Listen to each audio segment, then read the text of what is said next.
Joining me today is Aumatma Simmons. Welcome to the show. Thanks for having me, Heather. Great to be here. Thanks for coming on the show. You are so fantastic. Like you're a doctor, you're an intuitive, and you have so much knowledge, and I just cannot wait to dive into this. Me too. So for my first question, I usually ask my guests where their spiritual journey began, but since you're a doctor and an intuitive, I'm kind of like, what's the chicken before the egg? Like, which came first? I think, well, they kind of have evolved simultaneously, if I'm being honest. I remember as young as like 5 years old, my parents were like, "You're gonna be a doctor." So they had already predetermined for me what They my just life was planted that gonna right be. in you. Yeah, Yeah. yeah, yeah. And it was like, okay, I'm gonna be a doctor. Like that was kind of my thing until I went to undergrad and I was like, oh, I hate this life. Like, this is not Oh. what I want to do with my life. Oh. Um, Usually it's in college when we're like, oh, I made a mistake. right? Yep, exactly, exactly.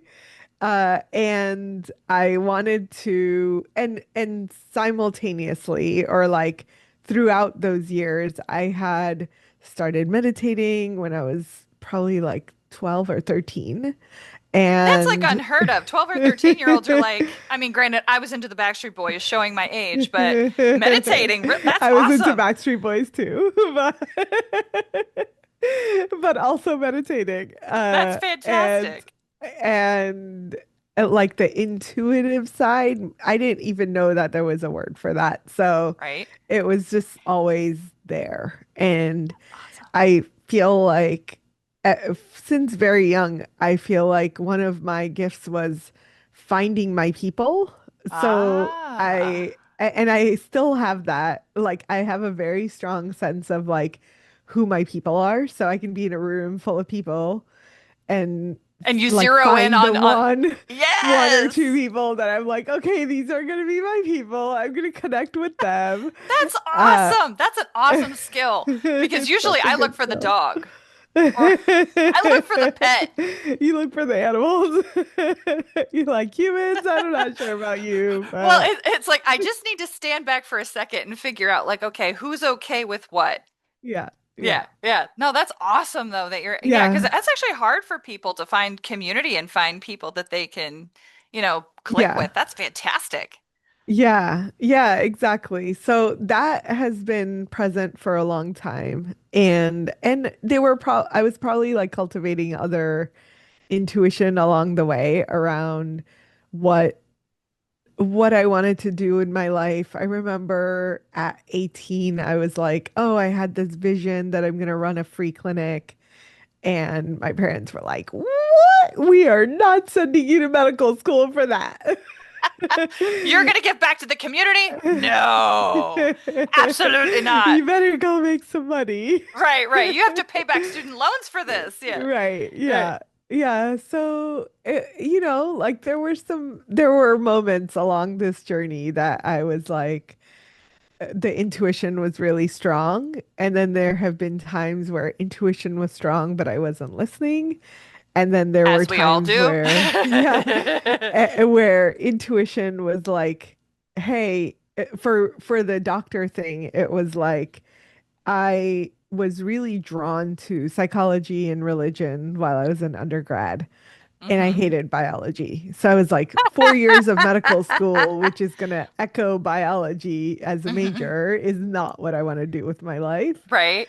And then I kept asking my professors, like, we're a human that has biology and psychology and spirituality all in one. Hmm. So why isn't there something that integrates all of these things?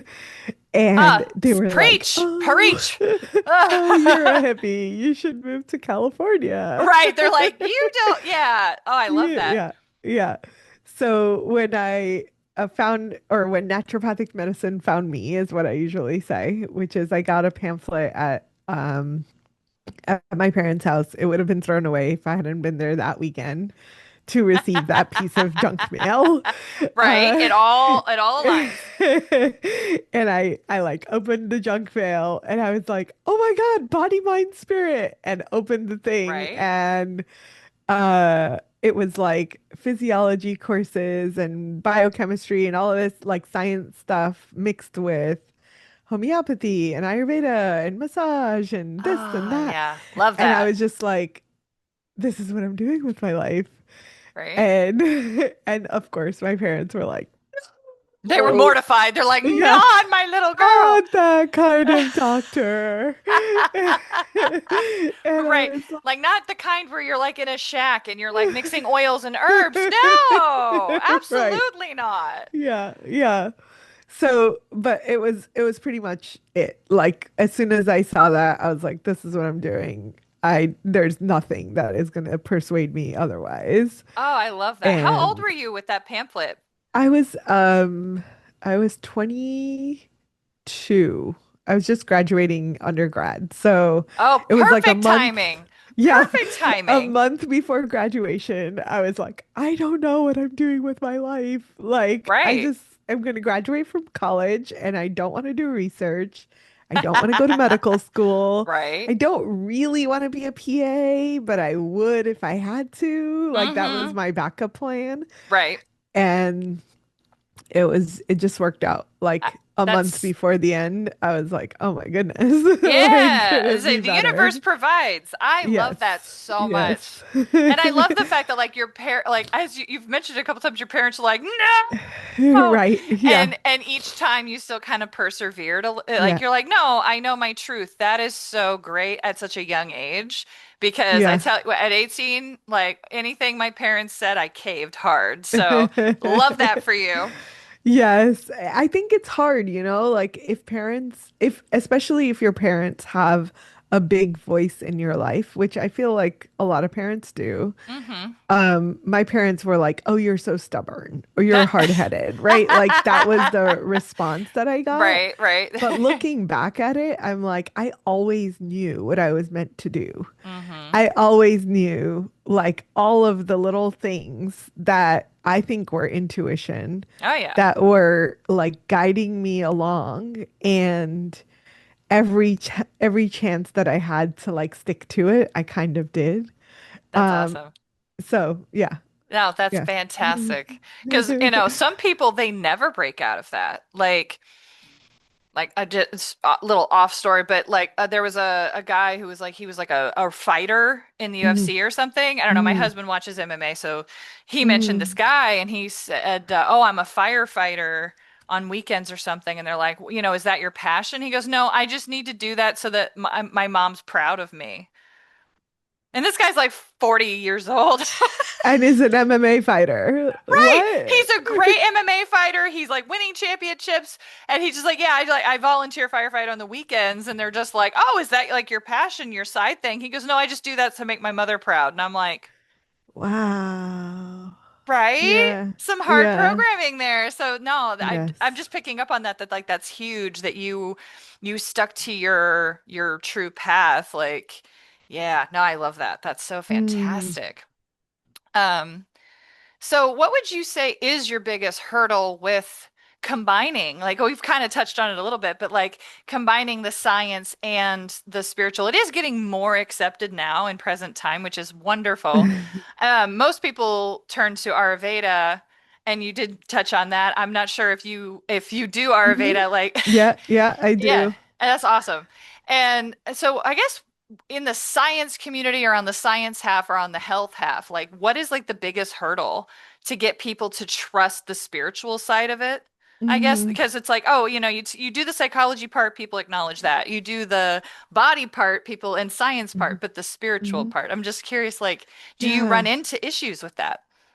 Yeah, sort of. So I have also found that in the last 10 years or so, Hmm. the amount of research, maybe even in the last 20 years, I feel like there's more and more research around spirituality Yes. that I think is really kind of giving voice to the things that we already know, right? Right. Like we already know that relaxing our nervous system and meditating is a good thing. Hmm. But having the science to prove it really helps make it easier to do the thing, Right, right? right, right, And then right. that's true for me too, right? Like I started meditating when I was super young. I lived in silence for an entire year, which was a meditation retreat. So you just like you can't talk to anybody. So that was a really interesting experience. I love talking, so I'm like, that would be so hard for me. So hard. And then I had a like 5 to 6, maybe 7 years where I didn't meditate at all. And Mm. like that was very interesting. And I think that during that time, I got into like, oh, I don't have time for this. Does it really even do anything? Does it even And work? Yeah, yeah, I've hit that right. too. Yeah. Hmm. And then like I had to come back to it, but what brought me back was the science. Ah. So, like, the more I researched and was like, oh, like, how do we do this nervous system retraining? How do we get more into safety? A lot of the stuff that I was researching for my clients. And so much of it led back to what I already knew to do. And I was like, crap, why did I stop meditating? I don't know Right. why I stopped. Right. You're like, ah, well, that's the funny thing is that usually the things that are the best for us are the things that skid off when we get busy, like Mm-hmm. eating healthy, Isn't it? exercising, meditating, breathing, like taking Mm-hmm. personal time, or even your relationships, because it is Yep. healthy to have relationships. They Absolutely. go to the back burner. So it is, yeah, no, that's very true that like when you get busy, like all the things that are good for you just seem to go whoop, right off the table. Yeah, right. Right. You're like, oh, I got other shit to do. And it's like, no, the things that are actually essential to do, you forgot to do or you Hmm. stopped doing. Right. And Absolutely. and I think that our health pays for it and our like connection to self. And for me, like that intuition piece is so crucial to my life that I now that I like gave it up for a while, I'm like, okay, I really see why this is important and I Mhm. can't just like put it on the back burner. It can't. There's no space for that. Right. Like Same, not gonna same. happen again. Yeah. No, absolutely. Because I went through like this whole like healing journey thing and it was really rough trying to Mm. unlearn everything. And then I took a break after Hmm. and then I came back and I was like, why did I ever leave this? Like that why? It was I'm like everything that I've needed the last couple of years was right here. Hmm. Hmm. Yep. Oh, that's awesome. Oh man. So you get, I guess gathering from that question that, yeah, it is getting more accepted in the last 10 years, and there's more science and more studies backing it, which Hmm. is so fantastic. Yeah. I love Yeah. that. And I think the like also I when I came back to meditation, I became a little bit more experimental about it. And it was like, I think early in my life, there was this idea that I wanted to become enlightened. And that was what was driving and it was still this like go-getter energy, but it was go-getter spirituality, right? Like, Like, I'm I'm gonna going to get get enlightened. enlightened as quickly as possible.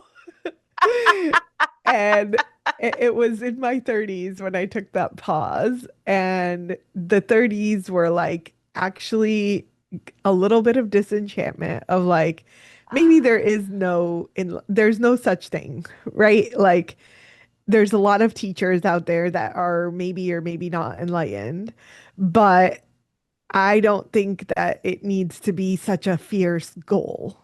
right. So then, if that's not the goal, then why am I doing this? Right? That was more of the deeper question under there. Hmm. And the what I came to was for me, I want to support my life in a way that is greater and greater alignment to what I'm here to do, what my purpose is in the world. And meditation needs to then support that mission and vision for my life. So now my purpose is very different. So it like meditation no longer looks like 3 hours a day.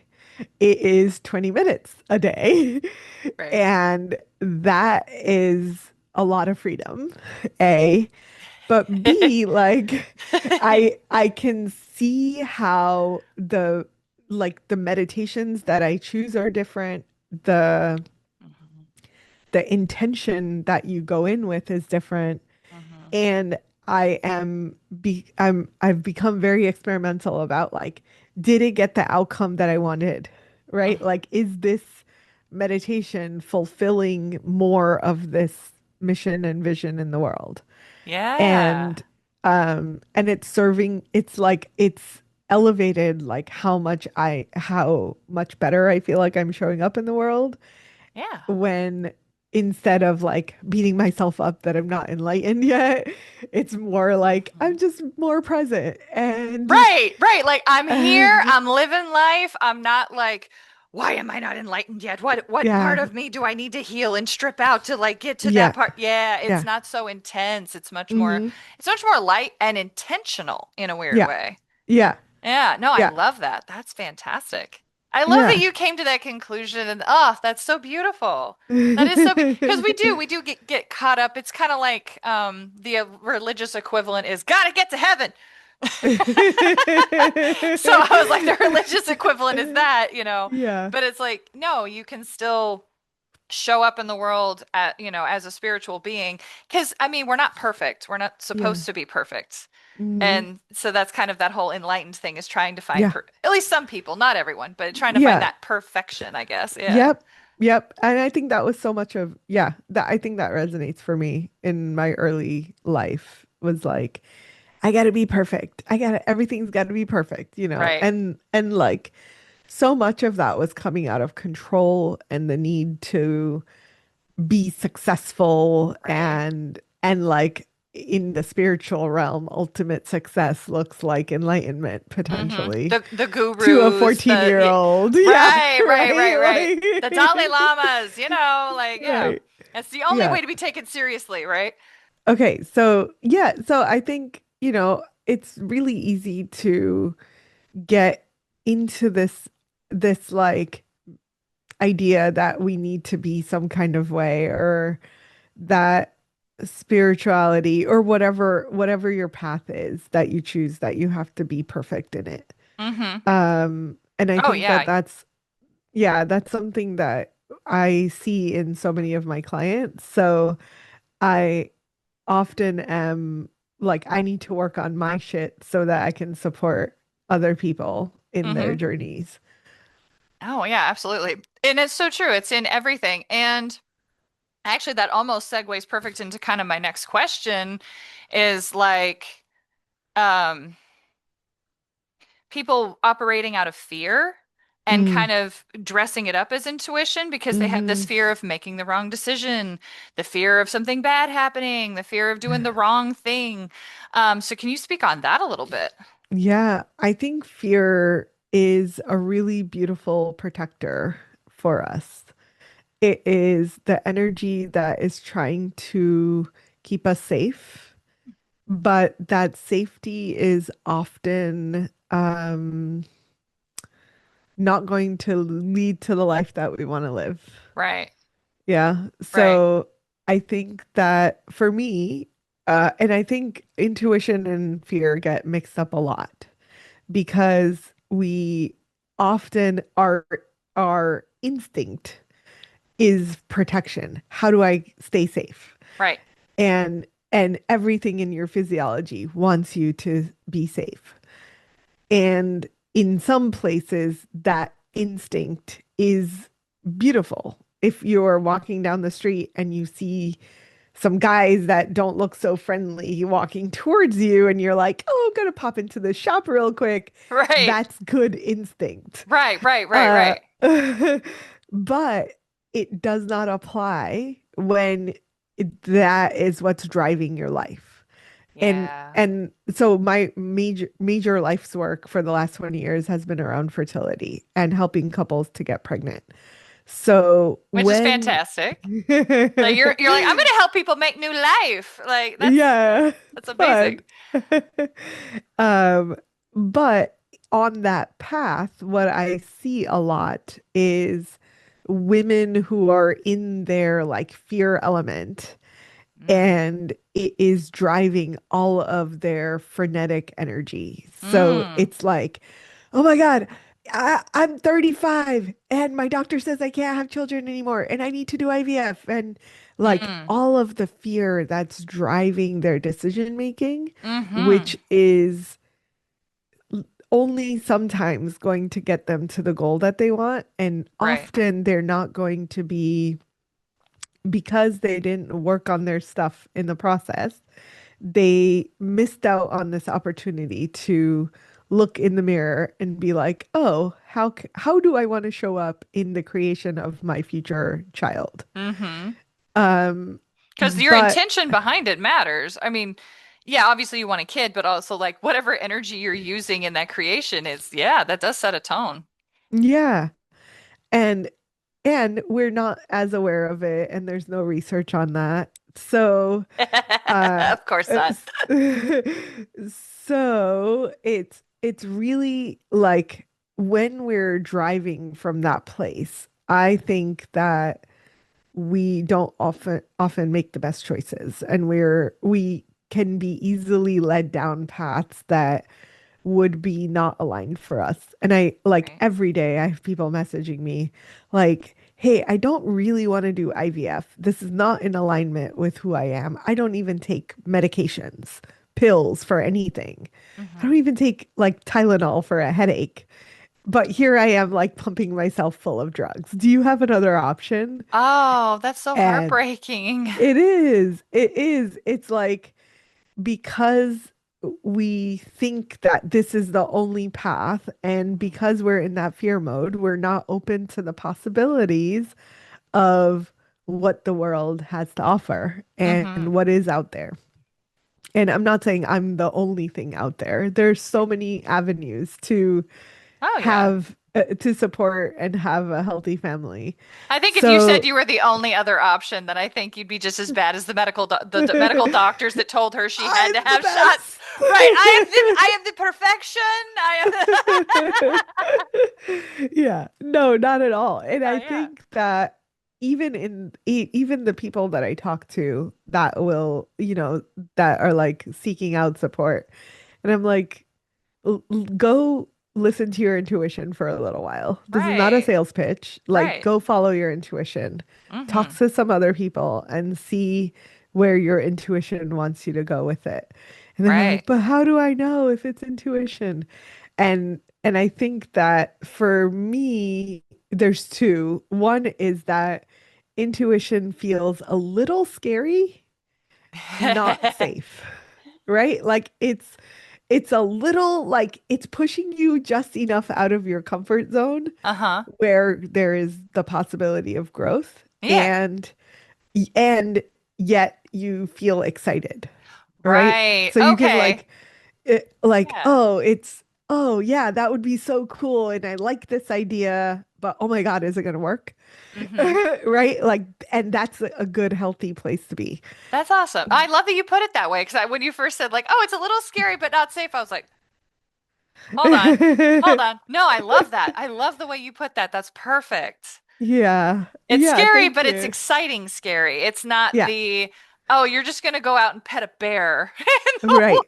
woods." Right. Yeah. It's not putting you in a situation where it's like, go jump off of a flying plane and that's what's gonna get you pregnant. Like, no. Not Right. happening. I mean, that would be a pretty epic way to get pregnant, but yeah. uh, so I think that that is one. And then the other is how it makes you feel in your body. Mm, And this one is a little more nuanced because at least in my experience, I feel more openness hmm rather than fear, which feels closed, hmm right? Like whenever I'm in fear about something, I want to like crawl up inside of a shell. Oh, yeah. Versus when it's my intuition about something, it's like, ah, right. Right? Like Right, you the feel lit angels are up. singing. You're like, I don't know how to start, but I'm on fire right now. I'm buzzing. Right. Yeah, yeah, yeah. Yeah. Yeah. So that's the place that you want to feel about Mm, things, and mm-hmm. you can't force it. So a lot of people, or even sometimes me, like I've been in situations where I want the thing to feel like intuition, but it's actually fear. And I will Yeah. talk myself into it being intuition. I'm like, no, Guilty. but this is really the right thing. It feels so good. And like the little part of me that is like really shutting off and trying to shut it all down. And it's like, okay, you just gotta wait, breathe through it, and really like check in a few times about it, right? Mm-hmm. Like Mm-hmm. get into a calm state where it's quiet and you've like you are at peace with yourself and the world around you. And Mm-hmm. in that place, what does it feel like? Open or closed? Mm-hmm. And use that as the guidance. So it's and there are no bad choices. Like Right, th- right, right. Everyone's like, it's at the black end and of the white, right or wrong. And it's day, like, no, really, it's just pick something and go with it, you know? Like yeah, just commit to something. Because at if the you're end the, of the yeah. day, you're gonna learn something about yourself Mm-hmm. if you're open to it, right? Like Mm-hmm. I've made some terrible, what I thought were intuitive choices Mm-hmm. that may have been my intuition, like trying to teach me something. Mm-hmm. Because And sometimes our lessons are not always sweet. Sometimes they're bitter.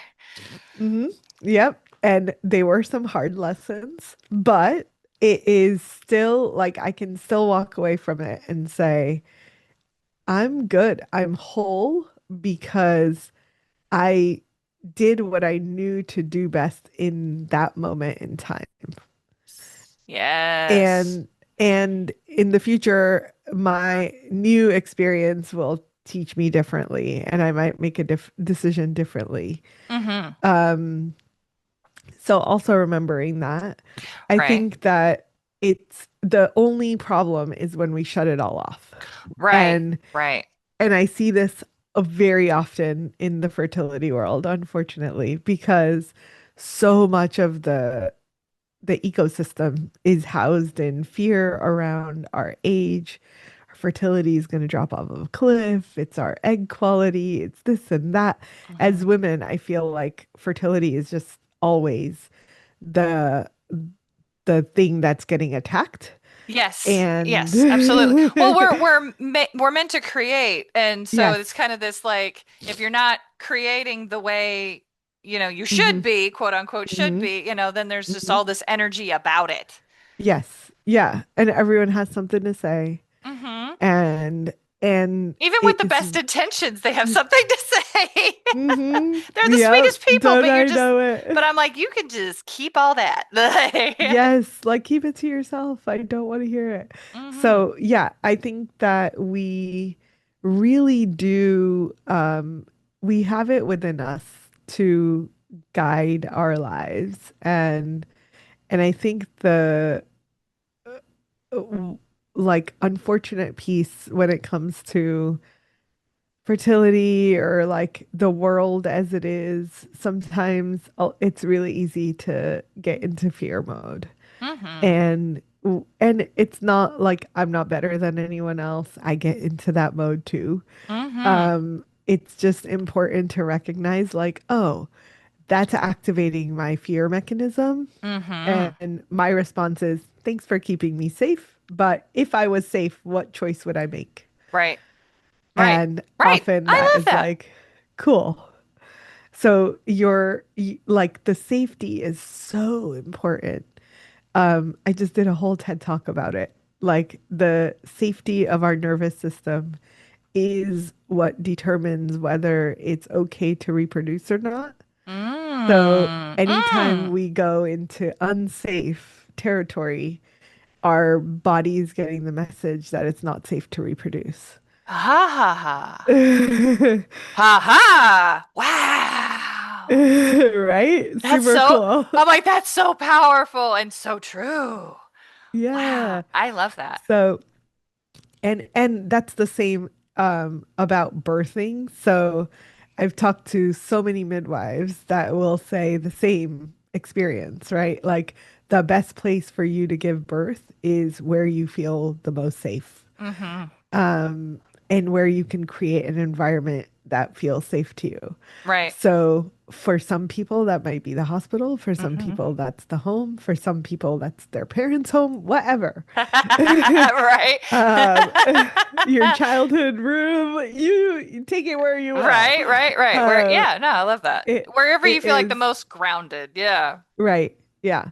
So like the process of creation in whatever form is most benefited by us being in a safe space, in a safe nervous system environment in our Hmm. bodies physiologically.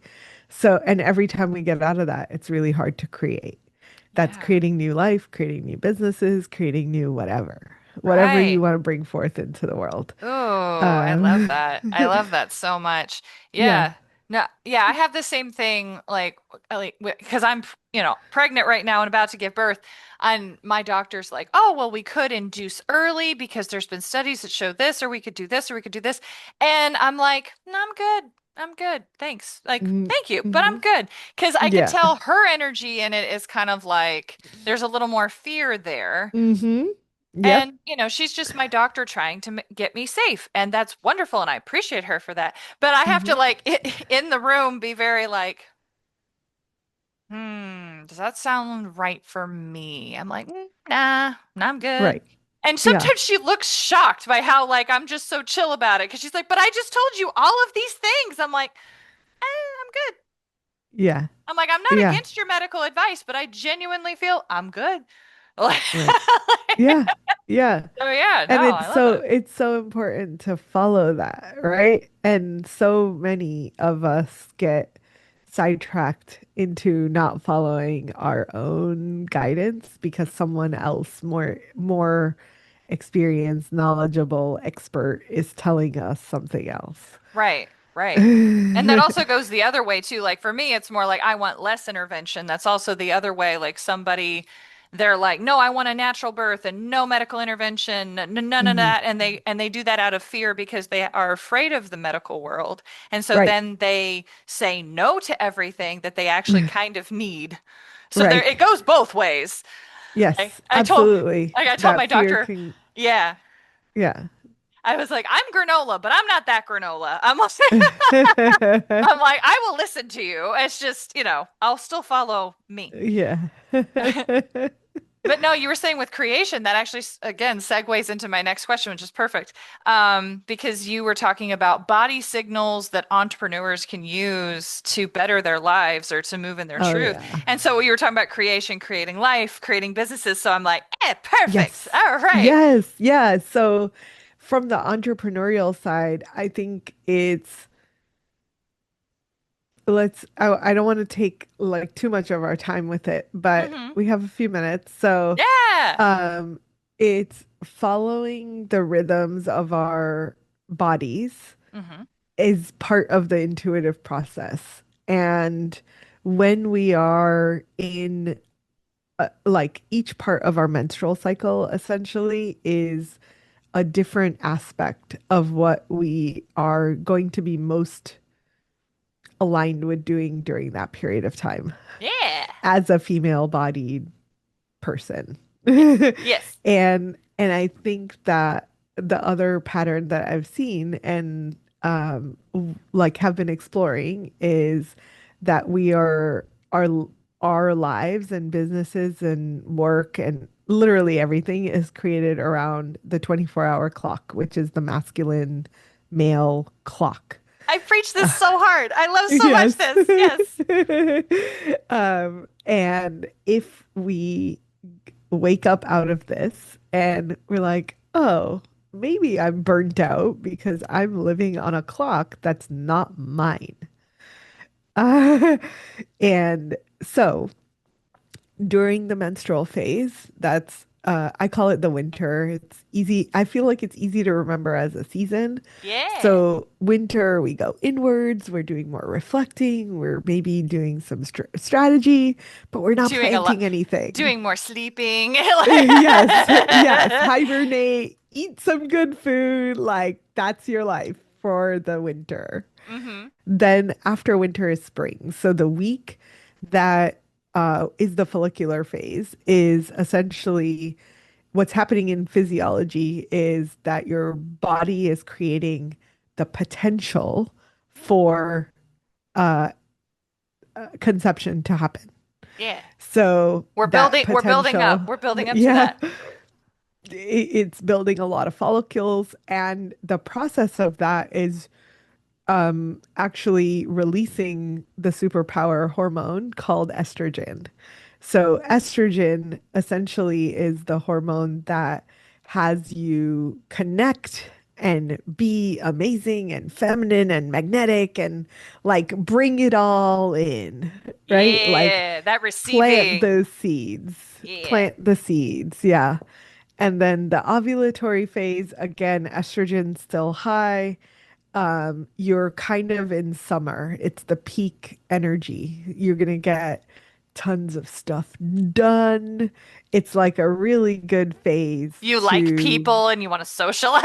yes, you want to socialize, you want to be, you can really create strong relationships, network, all of that stuff can happen in that phase. Mhm. And then the luteal phase is fall, and the fall is for harvesting. So you planted some seeds, you started projects, you had to-do lists that you like knocked off of your list.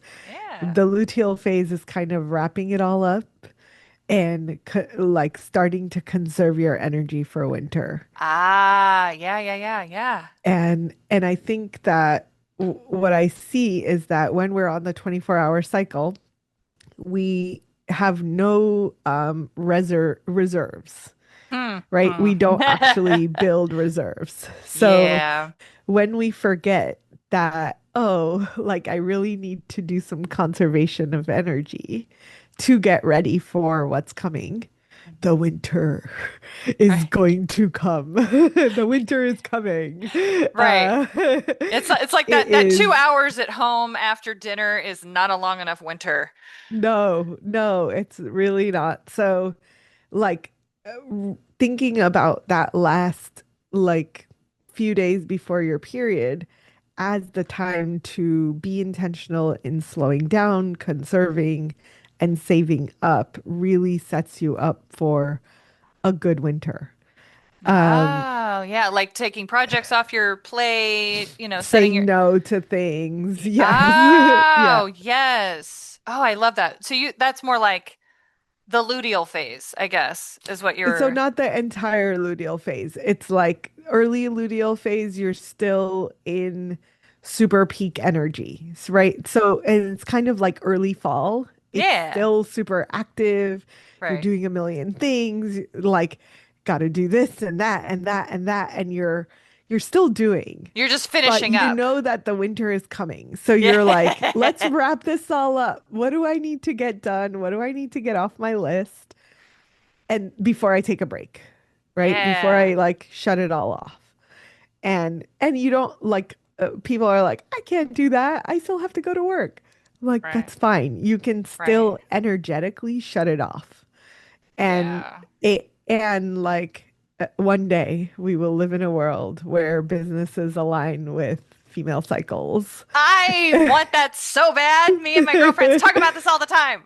I'm like, wouldn't Like, it how be do great? we make this happen? Right. It's like, Let's make this happen. and the reason that, and this is my opinion, and I've heard this from somebody else, the reason women sync up when they're close to each other, it's like because that's the natural way of things. And if women Mhm. all got on the same cycle planetarily, oh, we would rule the world. That would be wild. And say, if all the women on Earth got on the same cycle, Oh my man, goodness. the stuff we would do. Like, Yeah.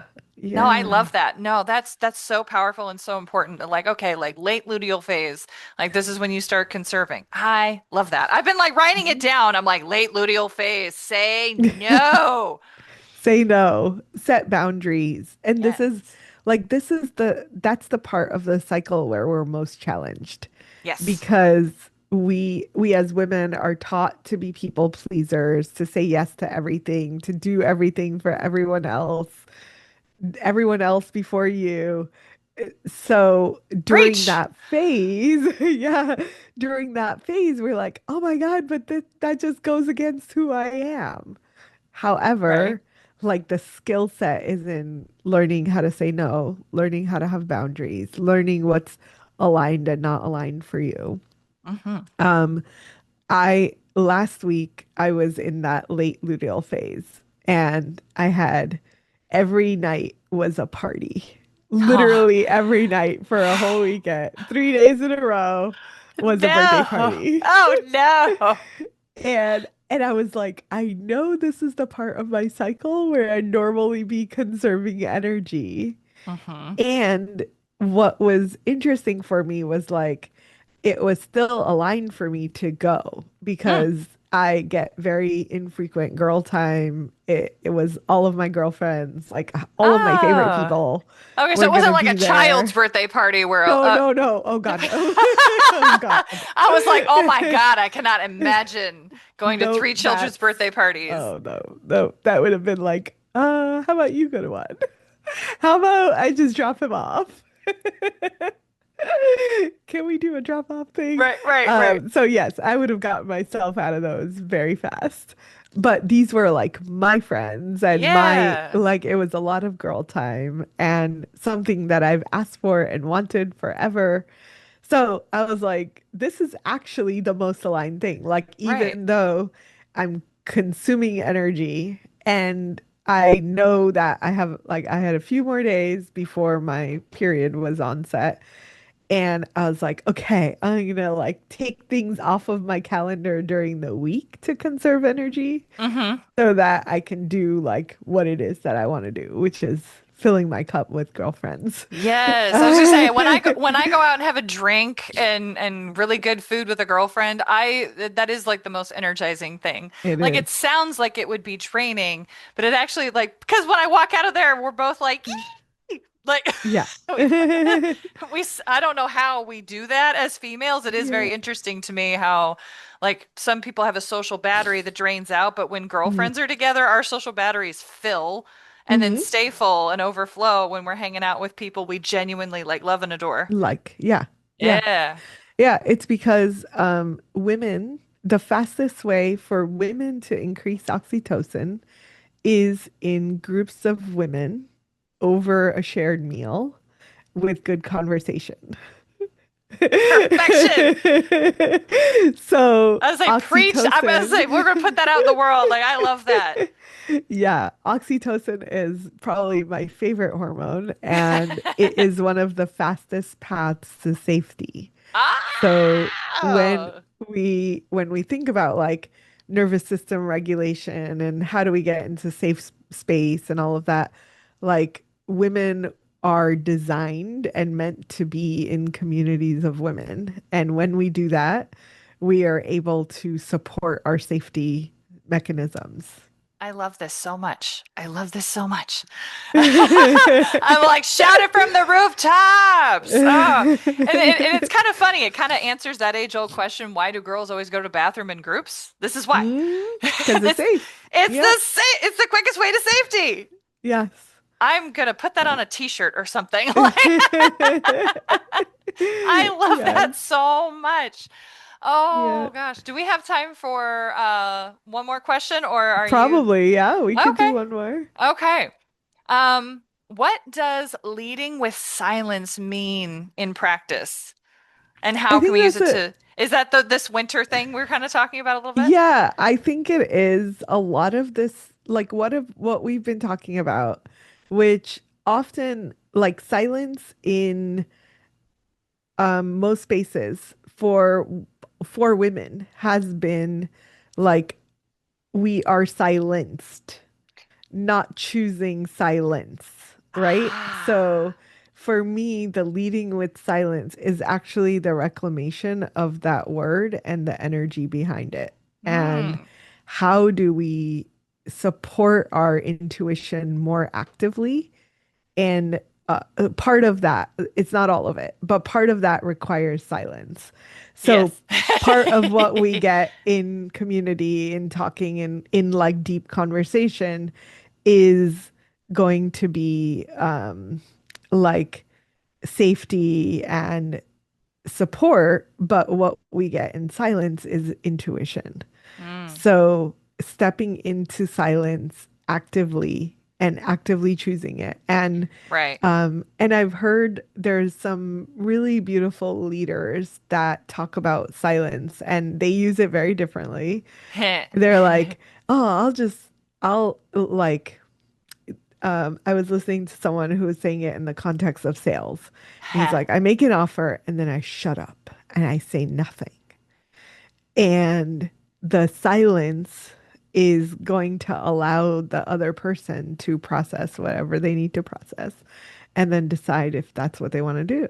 Hmm. And he's like, people will negotiate themselves in and out of the whole offer just by you shutting up. Hmm. Um, so it is, you can use it as a strategy. Yeah. And I think the way that I use it is also just like, how do we support our intuition to blossom and to Hmm. become stronger and stronger and like lead us in our lives. Right. Yeah. Yeah. Yeah. Because you get your answers mostly from, just being quiet and with like Yeah. your thoughts. Although granted, when you first sit down and be quiet, sometimes the uncomfortable comes first. Yep. Yep. Mm-hmm. Everything you've And been you want to avoiding. run? Or you want to get on your phone immediately. Like Yes. you're like, this Yeah. is Yeah. uncomfortable. Hey, let's get on TikTok, like Yeah. Yeah. Yeah. But yeah, no, sitting in But sitting in sitting in silence the is hard. discomfort is Yes, because then yeah. such.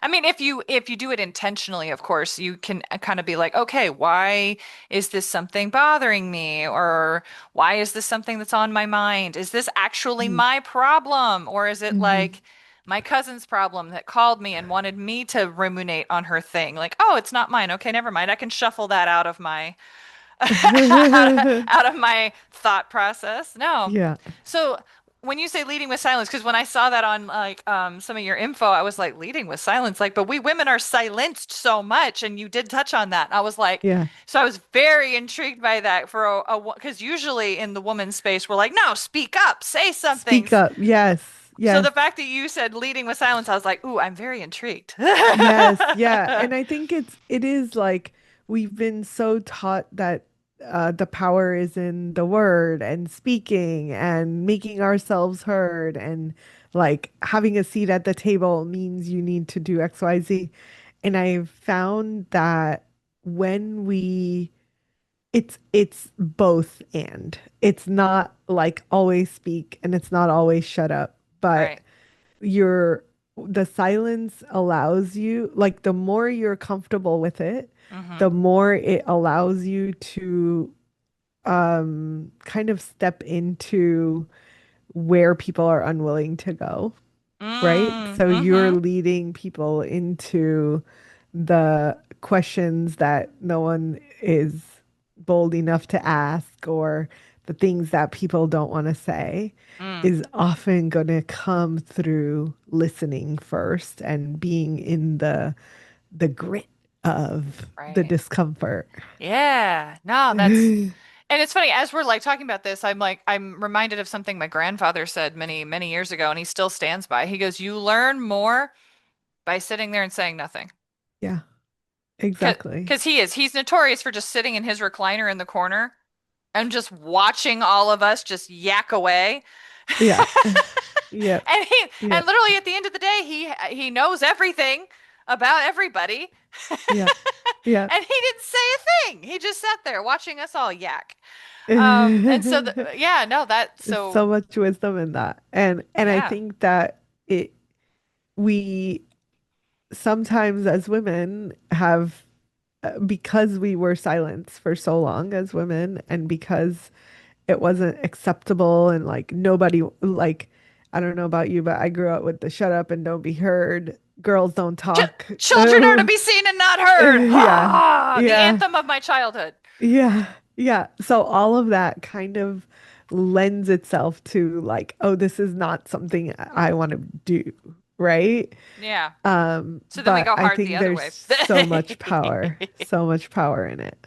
Yeah, there is. There really is. Because if you leave space, because even I've noticed it, um, that if someone's talking about something and it's kind of maybe an uncomfortable subject or something, I I'll just let them finish getting it out and I don't like give them a look or anything. I just very much just kind of hold the space for them to Mm, just get it out. And then when they finally get it out, it's like the everything goes, whew. I'm like, okay, do you yeah. feel better? Because I Yep. didn't jump on you or tell you my opinion or, just kind of held that space there. So yeah, no, there's so many ways to use that leading with silence. Yeah, it could be a strategy, holding space, Hmm. leaning into intuition. Like that's so powerful. I love that. I love that. I was so intrigued by that when I read that and you're so like, oh, leading with silence. I'm like, what do you mean? What do you mean? That I love it. I'm gonna write that down. Yay. I always write down little things from any interview or any interaction I have with people that just like, really sticks out to me. I love Mm. that. That's Mm. fantastic.